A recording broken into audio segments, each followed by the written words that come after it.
God, there it is. Fuck yeah. Oh, baby. That's what I'm talking about. It's heavy. Oh, yeah, nice. Fucking nice, UPS. Nice one, bro. Let's see if it's still intact. Jesus Christ. Oh my God, I feel like it's Christmas. I feel like I should leave it under the tree. Open it on Christmas. You think I spelled the channel name right?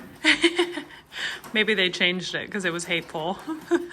Yeah, I got flagged for profanity and like bullying or something. Oh, baby. Woo! Oh my God. What's this? Show us what you got. Oh yeah. Is that a letter? What does it say? Remember your first subscriber? That was my mom. My mom was my first subscriber. We're proud to honor your impressive milestone of reaching 100,000 subscribers with the Silver Creator Award. Congratulations. It's on nice paper too. Show it to us. Here it is. Yeah, let's fucking go. They spelled it right. Yo. Yes. Oh, baby. Whoa. That's shiny. Hold it up.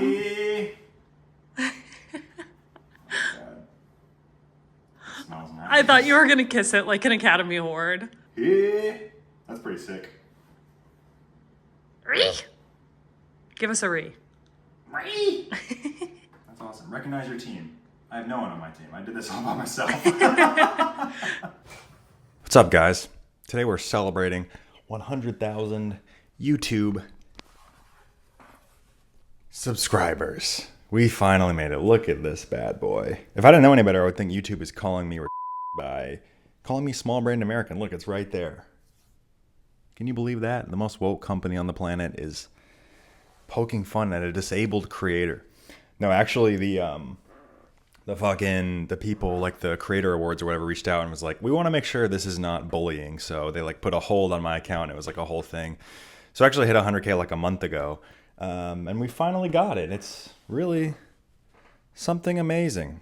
Honestly, not as great of a feeling as I thought it was going to be. It's still pretty cool. Don't get me wrong. But just, I don't know. I'm not much for awards, but it is cool to have like a, like a physical, something to be proud of. You know what I mean? So there's that. They also gave me a little cheesy corporate bullshit little letter. I don't know, a little underwhelming, but it is cool to have like something that the platform's like actually reaching out and they actually give a fuck, because I felt like for so long, I don't know. I've said this in other podcasts, but I just felt like my success on YouTube was just never going to happen. And the fact that it's happening in such a grandiose fashion right now is slightly destabilizing. My life is changing very fast, but still, I'm really, really grateful to be in the position I'm in for sure. Man, I remember even the name of the channel. I would tell my friends, I'm like, hey, I'm thinking about changing it to this. And almost everyone said no. They said it was stupid. It's an immature name, but I don't know. I feel like I've just been following my intuition this whole time, just doing shit that I like. And we see where it's gotten me. Small brained American, 100,000 subscribers, fucking insane. And then within a month, I passed 200K just like that, like super fast. So it took me like 3 years to get to 100. And then like in a month, it was 200. So, well, anyways, I don't want to make the whole podcast about just the play button, but it is very cool. I'm very excited about it. And it came just at the right time for Christmas. It's December 19th, and I feel like it's a nice little treat for the holidays. I feel like I've worked my little ass off. My channel actually just hit 3 years. So I think it's about time that I've got some success, and it feels quite nice. When I left from Ireland to Japan, when I left on that big-ass journey, I was like, maybe by the end, I would give it like a modest estimate. Maybe I'll hit like 50,000 subs, and I can start doing this for a living and like get a little ad revenue and stuff like that. And I finished the journey, and I had about 7,000 subscribers, maybe like 5 or 6. I think it was between 4 and 7,000 subscribers. Whatever, you don't really give a fuck. But the channel was really small. I just remember being like feeling a sense of defeat almost, like, damn, like I just fucking sent it across the globe and no one gives a shit except for me and like a few of my friends. So yeah, I mean, it's been a fucking grind the last 3 years, but it's finally actually paid off, and it feels amazing to be able to pay my bills, to be able to, go out to dinner and buy my girl whatever the fuck she wants, and it feels really nice. So anyways, that's not the point of this podcast. I wanted to kind of wrap up the year and like kind of give you guys one last hoorah of the Ireland to Japan stuff. So anyways, I got a list here of 26 countries. It goes all the way from Argentina all the way through Europe, the Middle East, Pakistan, South Asia, Southeast Asia, and then finally Japan. So we have 26 countries. I'm going to try to like move through them and just hit the highlights and try to give you guys a good episode. So here we go. So I started in Argentina. I flew out to Buenos Aires and I got a tattoo that you can't see because I'm wearing a nice sweater right now. But I got a tattoo to kind of like, just for myself, like personal reasons. Like I think during the pandemic, I got really depressed, really like stuck in my head and was on Instagram a lot. And I got interested in tattoos. And I found this woman in Argentina that does like nice traditional American tattoos. And I found one that I really loved. And I knew I loved tattoos for a long time, but I never really saw one that I wanted on my body. And this one, I definitely knew I wanted. Like it was just a feeling I had. I'm like, I need to get this. And even still to this day, it's a huge tattoo on my like bicep. And it's the only tattoo I have. So it looks a little strange. I definitely need to get some more, but I don't regret it at all. It was an amazing decision. Buenos Aires is also the tits. The steak is amazing. The wine is amazing. The people are really friendly. It's a beautiful country, nice European colonial town. Highly recommend Buenos Aires. Anyways, also, I'll post a link in the description of the tattoo artist. She is the shit. Maybe if you're from Buenos Aires, hit her up. Okay, and then from there, I flew to Ireland. Basically, the only attraction of Ireland to me was to buy a motorcycle, work on a farm, save up a little money, and start sending it through Europe. That was really the only draw. And you know what? I stayed in Ireland for like 3 weeks, 4 weeks, almost a month. It was way too long because some paperwork bullshit with a motorcycle, whatever. It's not that interesting, but I basically just got hung up there and just like sat around and drank and fucking partied and like worked on this little farm hostel. And Ireland was okay. I didn't have like the greatest experience because I felt like stuck and I really wanted to continue traveling, but it was really tempting because I had free rent, I had free food, I had no expenses, I was chilling, like it was just a nice cushy little life. And then we went from there to Wales. I took like a ferry. I also had another homestay. I don't know why. I thought I would do like homestays all from Europe all the way to the Middle East. I thought everywhere I was going to get free rent through this website, which I'm not going to say their name because they're not paying me anymore. But I thought I was going to get free rent basically. And that was like my little hack for fucking traveling forever. And you know what? It didn't work out. It was just a lot of logistics and planning, and I'm not much of a planner. I like to just send it and like figure it out and just go to a cheap hostel and just sometimes eat a bag of dicks. You know what I mean? Like I think if I could plan better, my travels would be a little smoother, but that's just not how I'm wired. So whatever. So didn't really do the homestay thing. I did it in Ireland and Wales, and that's pretty much the last time I did it until I worked in the ramen shop in Japan. So Wales was fine. It was kind of boring, kind of an uneventful life. The most exciting thing that happened, I fucking recorded it. So yeah, I didn't mean to like glamorize my life on YouTube. I'm not trying to like give you guys a fake perception of what that was like, but that was, I mean, what am I gonna do? Film me fucking waking up and like making breakfast and yeah, anyways.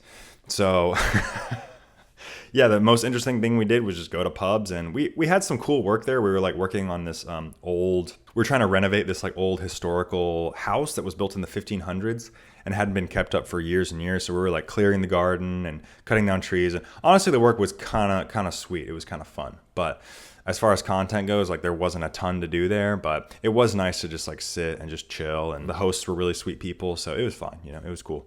I actually got a concussion there though, and I couldn't work for like a solid week. So basically I was just getting free rent and free food in exchange for nothing. I was not offering them dog shit. So I felt a little bad about that.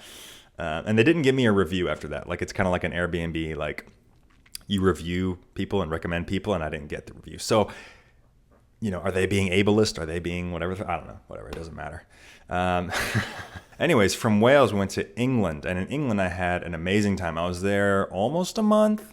I went to Stonehenge. I stayed up all night at this weirdo pagan festival and talked to coked out hippies that thought they were druids. I had a great time. Drug-free. I didn't touch any drugs. I just stayed up because I had to ride the motorcycle the next day. So I had a great time. It was really, really fucking fun. Yeah, Stonehenge was a weird time, but I loved it. I had a great time. And literally the next day, and I didn't film any of this, But in the Stonehenge video, I talked to this coked out hippie that's like, hey, we're going to go to Glastonbury tomorrow. We're going to sneak in. And they had this whole plan where they're going to pile into a van, wear high-vis vests. The driver was going to tell them he was working for someone who actually was in the venue, like setting up. This was like 4 days before the actual event started. So he's like, hey, I'm setting up for such and such. We need to get in early. And they're like, okay, go ahead, good buddy. And they see them in, and they just basically stay there for like an entire week. So it's like 2 or 3 days before the festival actually starts. So they're like, oh yeah, you're going to come with us, blah, blah, blah.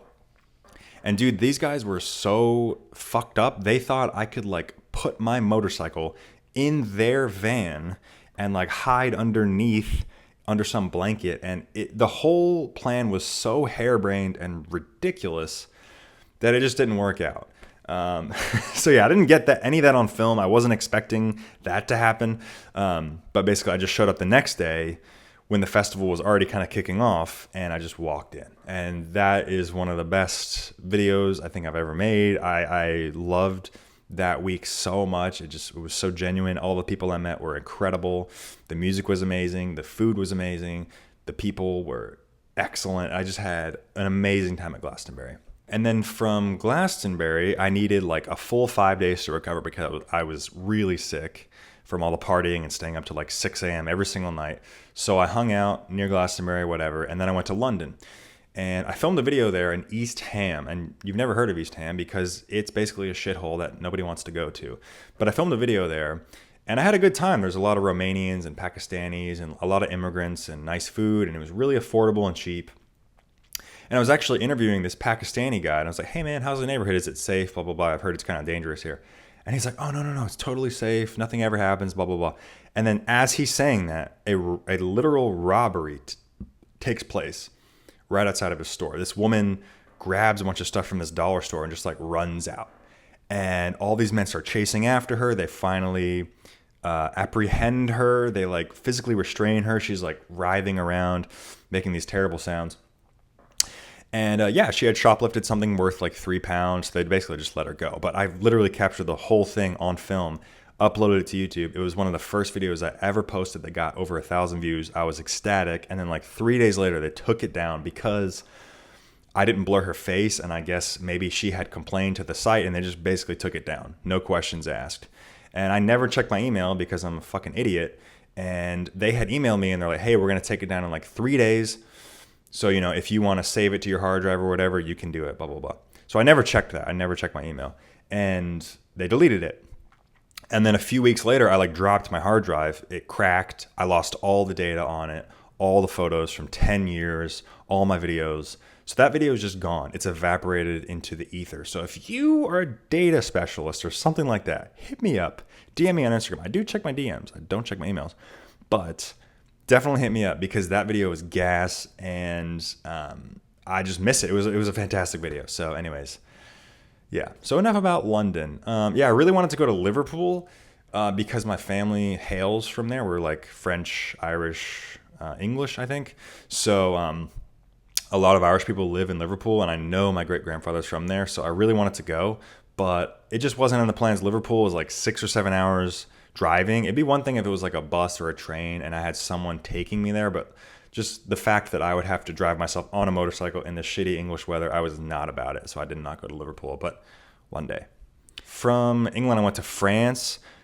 Not a ton happened in France. I basically just had a lot of issues with the bike because it was so fucking hot and it was breaking down a lot. The French scenery was dog shit. North France is really boring. It looks like Kansas or Missouri or somewhere that you never want to go. But I actually found my way to the Eiffel Tower. I found a couch surfing host that said she would host me for free in Paris. And I was like, fuck it, let's ball out. Let's go to Paris. So I went to the Eiffel Tower and met the Brazilian girls and had some wine and cheese. And it was a very nice day. So that was actually a really nice experience because I felt like, you know, I think a lot of YouTubers, especially in my niche, kind of get on our high horse. We're like, oh, fucking the touristy bullshit. You want to avoid all that. But honestly, I had a fantastic time at the Eiffel Tower. I just think it's who you're there with and your kind of attitude on it. It's not necessarily a bad place. It's just like how you spend your time there, I think, is more important. So I had a fantastic time at the Eiffel Tower. Are we still recording? Is my sophisticated setup still working? It is. All right. So yeah, I'm crossing land borders, so I think not a lot of this is going to be surprising. But from France, I went to Germany, which also was pretty boring because I was too poor to afford such a nice country. Didn't do a lot. I felt really restrained there. I was couch surfing with people, just getting free rent. And anytime I couch surf, I just feel so restricted on what I can do because I feel like I'm at the mercy of the host. And I don't recommend couch surfing. I've had some really bad experiences on there with gay men taking advantage of me and stuff like that, and just like people pushing boundaries, mostly gay men. Sorry to say, but it's true. And so anyways, yeah, I don't really fuck with couch surfing anymore for that reason. Plus, I just feel like I have to follow this person around. And I was with kind of a weird guy in Germany. I didn't really enjoy his company, and yeah, I didn't have a great time. But the roads were amazing in Germany. They're on a motorcycle, especially. Like there's this road, and actually there's a video on my Patreon. It's called "Sneaking into a Soviet Hotel" or something like that. Abandoned Soviet Hotel.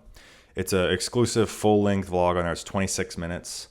So yeah, go ahead and subscribe. It's $5 a month, and you get several other full-length videos exclusive to Patreon, and also early access to shit and blah blah blah blah blah. You don't want to hear about this, but yeah, the videos on the Patreon. But it, like, basically the footage of me like carving through their it's a mountain range on the border of France and Germany. It's called Black Forest, and there is a nice motorcycle road, or just regular road, but I took my motorcycle on it.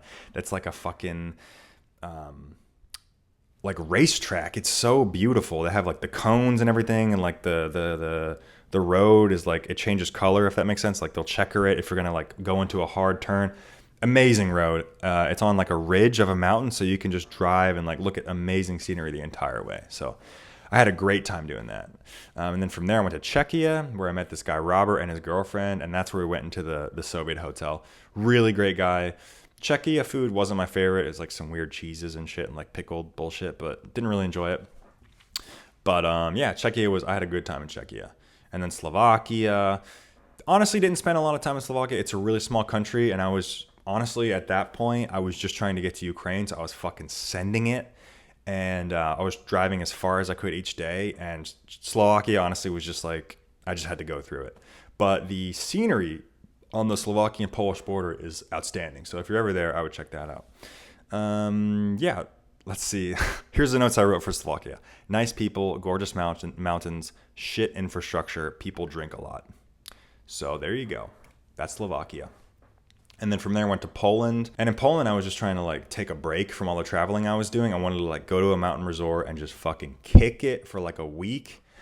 But here's the thing, man. Like I was so strapped for cash when I made the series that I couldn't ever give myself time to like actually rest and recover. So I was just burnt out, man, especially on the bike. Like it's just such a high pressure mode of transportation. I think if you fuck up on the bike, there's such a slim margin for error for you to die basically and roll off a mountain and just no one ever finds you. So I had a lot of stress on the bike. Also the financial stress of like, how am I going to afford this entire trip? I was losing money so fast in Europe, Western Europe especially. So I guess when I got to Poland, I felt a little more relaxed, I guess, but still, like if, you know, the hotel's charging me $25 a night, which now seems ridiculous that I would be stressed about this. But honestly, if the hotel's charging me $25 a night and I'm staying there a week, that's like $150 right there, $175 just down the drain that I don't necessarily have to spend. I could just go to Ukraine and it's way fucking cheaper, you know? So anyways, yeah, I just felt a lot of stress in Europe. And I guess when I got to Poland, I felt a little better, but still I was fucking trying to book it, man. Like there was no time to waste basically. Which is, it's a shame, man. I think next time I do a motorcycle trip, I'll hopefully have a little more money put away so I can kind of relax and enjoy it more. But yeah, you know, I talked about this in the last podcast, but I felt like I wasn't doing this part of the journey for me. It was almost like I was just doing it for views and stuff. And my whole headspace on YouTube was like, I just need to grow the channel, you know? Don't get me wrong. Like the whole reason I did Ireland to Japan was for me. Like I wanted to navigate the biggest landmass in the world. And I'm really happy I did it. Are you still recording? Are you angling down, sir? Okay. Anyways, yeah. So I don't regret that at all, but it was just like when the rubber hit the road, like it was hard, man. It was mental anguish. I mean, I don't want to sound, you know, dramatic. I'm just a fucking YouTuber. It's not like I'm in the mines or whatever, but it was tough, man. It was really taxing. And so even when I got to Poland, I was in this like nice, I think it's called Zakopane. I was in this nice like kind of resort mountain town, and I just wasn't enjoying myself. I just was really stressed about money. And so I fucking sent it from there all the way to Eastern Poland. I can't remember what it's called, but it's like it's basically right on the border of Poland and Ukraine. And once I got to Eastern Ukraine, the first hotel I rocked up to in Eastern Poland, I met this like group of Christian missionaries that were there helping out like Jews in Ukraine. They're helping Jews flee from Ukraine, and they're going to take them to Israel. It was a pretty cool mission. And I just happened to rock up to a hotel where their headquarters were. So I kind of just joined them for missions and like helping women off trains and stuff like that. So there's actually a video called Ukraine Border During War. And I was with them. I was with this like Christian group, and excellent people, amazing people. Really just wanted to help like the women and children getting out of Ukraine. So hats off to them, honestly.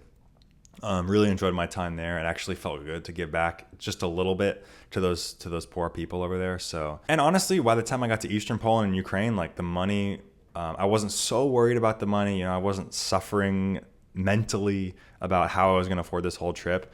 But honestly, by the time I got to Ukraine, I actually had a realization. I was like, all right, so what's next? You know, we're going to go to Moldova and fucking Bulgaria, and then we get to Turkey. I was like, okay, cool. So what happens when we leave the EU? And I'm Googling it for the first time because I didn't Google any of this beforehand.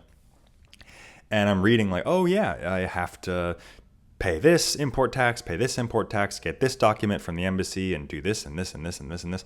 All stuff I had not done. By the way, the insurance I had for the bike was illegal. I had like a fake address on there.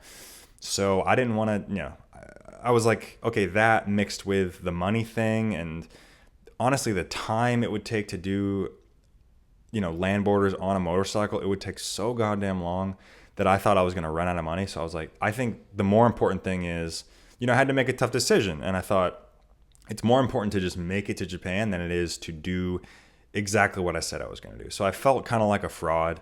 You know what I mean? I was really disappointed in myself for a bit. But at the end of the day, I was like, I just got to do what I got to do. This is the position I'm in. This is what I can afford. So I made plans to sell the motorcycle. So yeah, I'm getting ahead of myself. But I had this realization in Ukraine, and I was like, fuck, man, I was really bummed. And honestly, I had traveled all the way across Europe to make content in Ukraine. Like I basically skipped, you know, Central Europe, the place that I couldn't really afford, Germany and stuff like that, and like Czechia. And I basically just skipped through all that because I couldn't afford it. And I finally got into this destination, Ukraine, and then I'm also worrying about money. How the fuck am I going to afford to finish this trip? So I'm just, the whole time I was just tripping on money, man. I was just tripping. I felt like, you know, I just kind of had this like famine mentality the whole time. I was like, dude, if I'm going to do this big ass trip, like I need some cake. Like I need to start racking up the views on YouTube. So I finally get to Ukraine, and, you know, I'm there to make content, and it just didn't feel right, man. I just, you know, number one, I think I enjoy doing like more fun videos.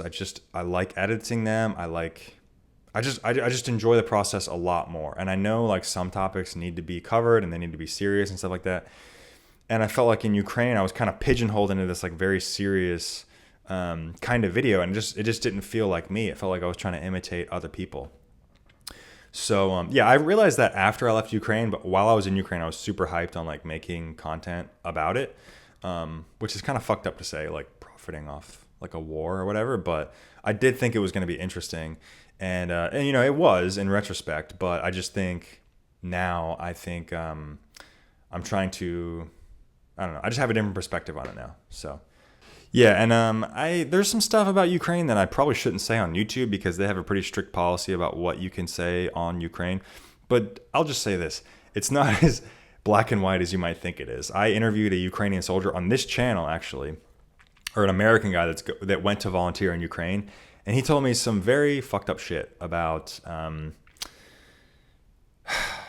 corruption in the Ukrainian army and stuff like that. And honestly, I don't want to get too close to this topic. I don't really fuck with the whole political discussion, but it really opened my eyes, and I was like, wow, this is I think it's a lot more complicated than people are trying to make it. So yeah, that just kind of opened my eyes to that. No, I don't really want to talk about it anymore. Yeah. So let's see. from Ukraine, I went to Moldova, and this is where the videos started to get really interesting, I think. I have a video called Fleeing Ukraine During War, when Putin basically announced he was going to mobilize 300,000 Russian troops, and he was flirting with the idea of using nuclear weapons. And literally the next day, I was like, fuck this. I was in Kyiv, and the air raid sirens started going off, and I was on like the 20th floor of some high rise, and I was like, all right, bro, this is not worth it. This is not worth it to get fucking 700 views on YouTube. I really, sorry to say, I don't care about Ukraine that much to fucking die here over some views. So I was like, all right, I'm bouncing. Went to Moldova. It was really hard to get into Moldova. One of the most arduous days of travel I've ever experienced in my life. Rain, military checkpoints, border crossings are closed. My bike is breaking down. I'm running out of gas. The roads aren't paved. It was hell, man. Like, that was a true test to my love of travel, because I was so uncomfortable, but I really wanted to get out of Moldova. And still I love traveling, but that day, man, fucking A, I probably aged 5 years on that motorcycle trip. Because, when you're on a motorcycle, there's all these risks coming at you. An animal could jump in front of you, a kid, a storm could hit, the road gets wet, you slip.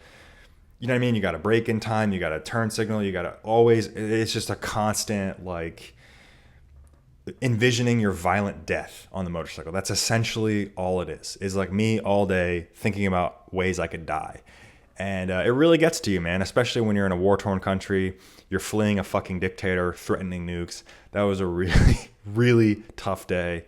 I finally rocked up to my hotel in Moldova at like 3 a.m. to some bumblefuck town. Like, roads weren't even paved. I just had to bang on the window and like wake this poor woman up in the middle of the night. I didn't even have Moldovan money. I couldn't even go to an ATM because it was so late. So I was like, I promise I'll pay you in the morning. Like, she just let me stay in some nice room without me paying. So really, really, really lucky there. If she wasn't there, I don't know what I would have done, bro. I really don't know. I mean, just knocked on people's doors and shit. I have no idea, because I was in a real pinch there. So yeah, I feel like this whole Ireland to Japan trip has aged me so much. So for that reason, I'm very excited that it's over. I'm happy to be I'm happy to be here in my nice apartment, comfortable, no dictators as of yet. We'll see how the election goes. But yeah, Moldova was kind of fucked up. It was like the most poor country I'd ever been to at that point. Unpaved roads, like little gypsy villages and stuff like that. And, broken down cars and abandoned houses. And it was really jarring, man. I think coming from like a developed nation, it was just the aesthetic of everything, and the whole vibe was just dark, man. People were poor and they were desperate there. And, it was kind of sad, but also it was interesting. It's so different from America that I was like, it captivated me. I was like, where, I don't know anything about Moldova.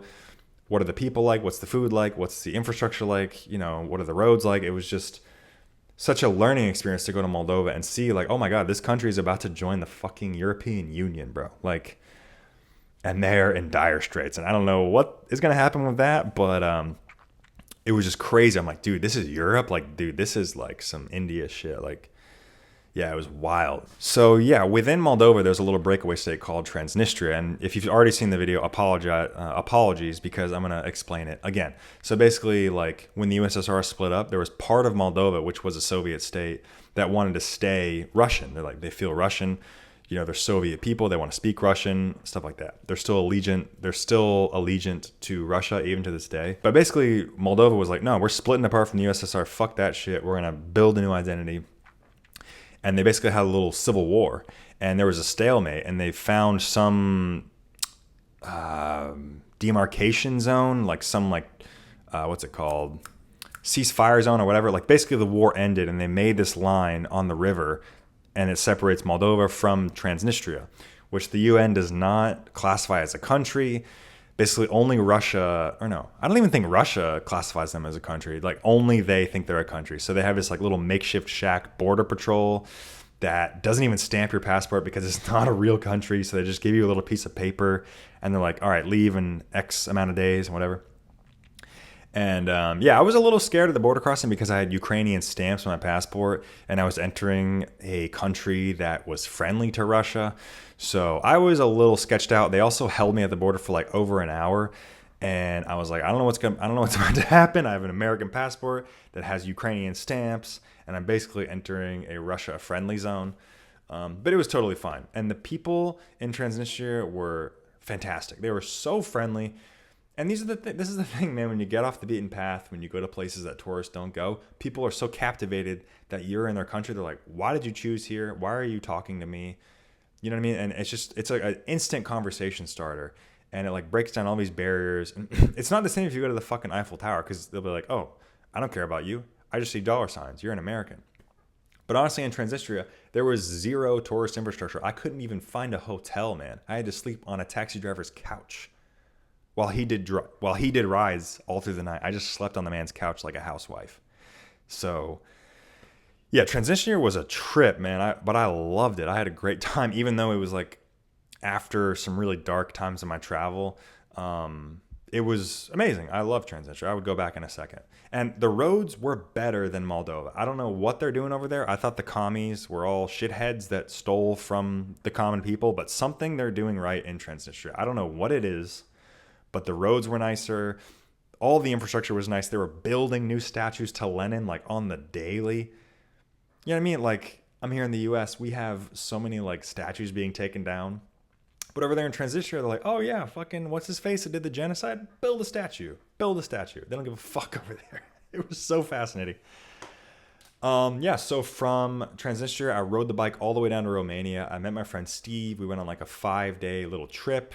Went to North Macedonia, Serbia, and Hungary. Had an amazing time. That was for my 29th birthday. So it was really nice to like actually be with friends and familiar faces on my birthday.